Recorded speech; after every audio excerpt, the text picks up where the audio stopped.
Is Charles Xavier an Omega-level mutant? If you're a fan of the X-Men and wonder whether Charles Xavier, also known as Professor X, qualifies as an Omega-level mutant, let's break it down. To determine if someone is an Omega-level mutant, we need to understand what this classification means. An Omega-level mutant is someone whose dominant power reaches an undefinable upper limit of that power's specific classification. This means their power cannot be surpassed in any measurable way. Charles Xavier is known for his powerful telepathic abilities.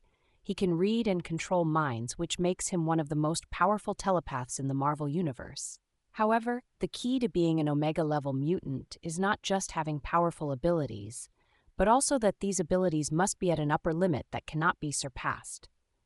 In the context of the X-Men comics, particularly during the Dawn of X era, the definition of Omega-level mutants was formalized. Here, it's specified that an Omega-level mutant's power cannot be measured or surpassed.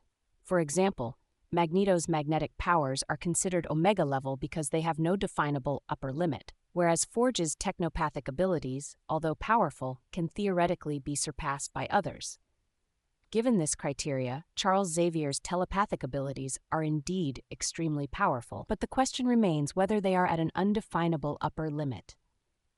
In the comics, Jean Grey is often cited as an Omega-level telepath, and her abilities are compared to Xavier's.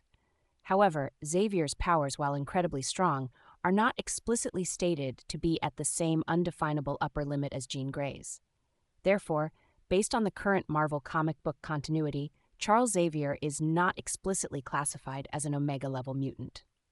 His powers are significant and among the strongest, but they do not meet the specific criteria for being Omega-level as defined in the comics.